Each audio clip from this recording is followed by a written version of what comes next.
Good afternoon, listeners. My name is Mark Johnson, Editorial Board Chair and a visionary co-founder of CDO Magazine. I'm also the Regional Vice President of a company called Fusion Alliance out of Cincinnati, and I'm the executive leader of our Strategic Data Management and Analytics group there.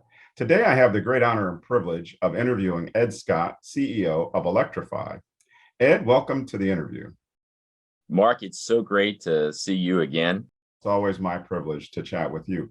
As we get started in the interview, can you tell us a little bit about ElectrifAi and what's in the name as a part of that intro, and then give us a little bit of information about your background? Well, let me start in reverse of that if I could. I started my career 25 years ago as one of the founding partners of Apollo, the large buyout fund in New York, and helped build the tech and telecom group, the investment groups there, including Akamai up in Boston, the leader in content distribution. And then I moved to Europe to build Europe's largest data center business, Interaction. And now I find myself running one of the US's largest pre-built machine learning software firms called ElectrifAi.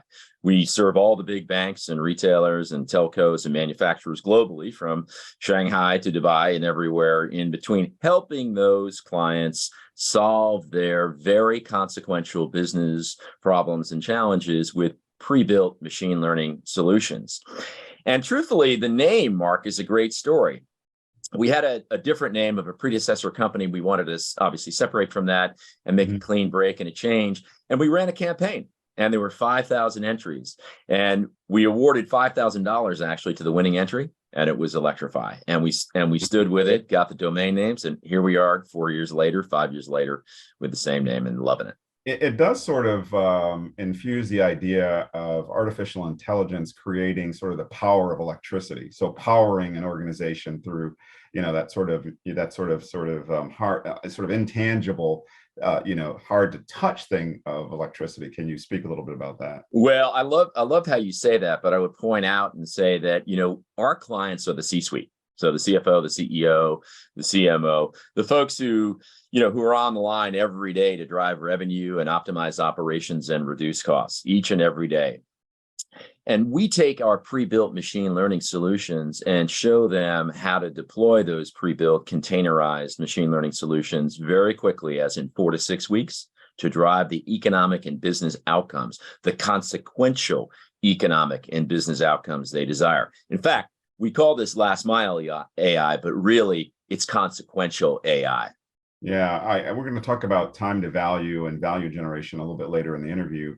But I know you talk to customers around the globe. You serve, customers across many continents. What challenges are you hearing the C-suite facing these days? So it's interesting. It's interesting, Mark, and you and I have spent many hours talking about this previously. The C-suite doesn't care about Kubernetes. They don't care about cloud. They don't care about elastic compute. They think Kubernetes is a disease. In fact, what they care about is how do we drive revenue, how do we reduce costs, and how do we optimize operations. And the challenge is, I think, for the entire sector is there's been too much focus on cloud and Kubernetes and elastic compute. What does that mean to a CEO or a chief revenue officer or a CFO who's got to drive revenue and reduce costs? It means absolutely nothing. Those terms live within the context of the IT organization. Right. And essentially, we demystify all of that and say, look, there's power in your data. Your data is the last untapped asset on your balance sheet. The challenge is, Mark, is that across the world, whether you're in the financial services area, the healthcare area, the retail area, the challenge is the C-suite is not so comfortable with data. They're not so well versed in structured versus unstructured data. They have a sense that there's real power and value in the data, but the question, Mark, is how to unlock it, and how to unlock it without tens of millions of dollars of investment in the cloud and tens of millions of dollars of investment in consulting services. How to get at that value quickly. Yeah, I love that. The focus of the publication is to really educate the non-technical C-suite executive on the right moves, the right behaviors, the right change management, the right investments that can drive value from data, that can Indeed. unlock that value. And I think that's why I'm so excited to have ElectrifAi featured in CDO Magazine, because your voice is really speaking directly to that. What business domains are ripe for optimization by applying the kinds of solutions that ElectrifAi delivers? What can you talk about functional business areas that you guys have these pre-built models that you can apply to?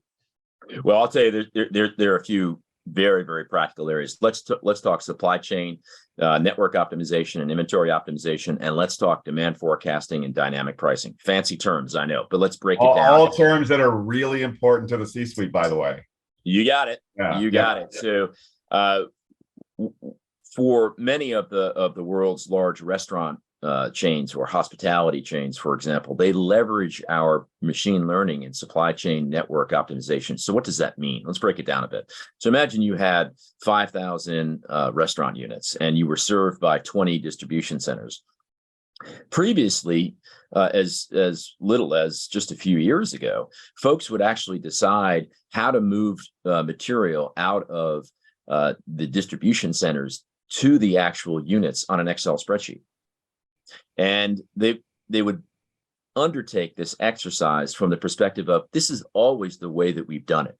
And those are the most dangerous words in economics and business.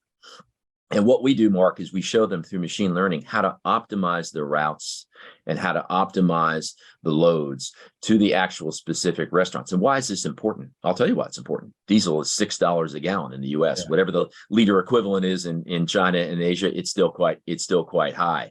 And when you're able to show the client how to reduce freight and logistics costs by 20%, that's what I call consequential AI. Yeah, that's material. Consequential. That's material.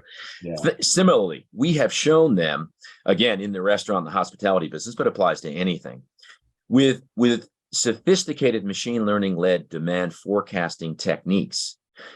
There's a better way to optimize your safety stock, to optimize whether you have too much safety stock or whether you have too little stock.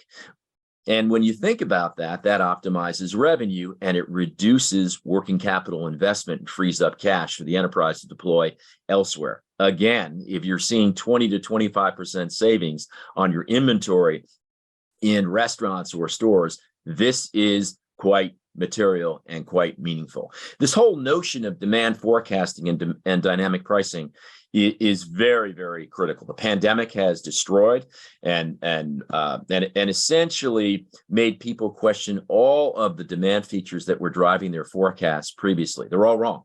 They're all wrong. Yeah, everything has changed. Not only has forced them to question it, but the reality is that it's disrupted business, right? It's disrupted revenue. It's disrupted across the entire supply chain. I'm aware of a particular. We've all got examples of where we've been affected by the disruptions in the supply chain.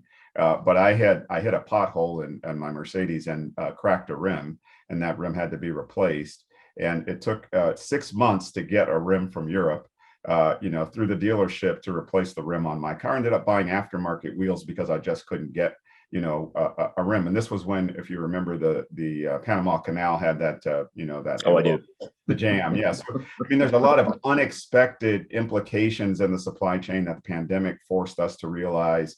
And I think the insights that you guys are delivering through machine learning solutions can help to look at those anomalies and figure out where they may occur. Can you talk a little bit about that? Well, I'll tell you, we're also blessed.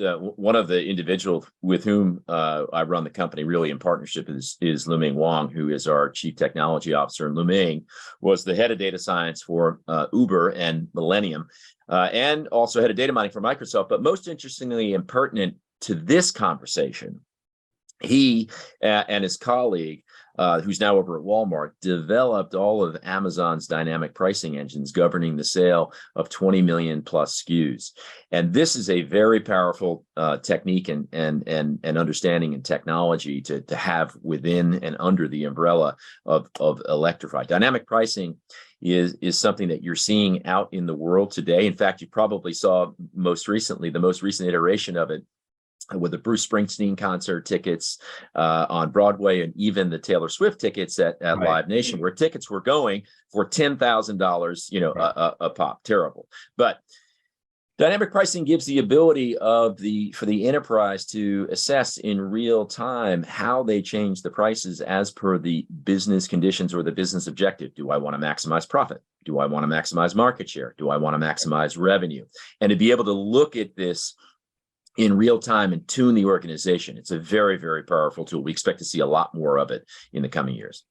If you enjoyed this interview today, please come back to our site to hear more great interviews like this. And Ed, I'd love to have you back again. You can find those interviews here again at cdomagazine.tech and with other great leaders like Ed who are changing the world through data and analytics, which is I guess the season we're living in right now. Thanks again, Ed, for the time. Have a great day. Listeners, enjoy your afternoon, evening, morning, whenever you're listening to this interview.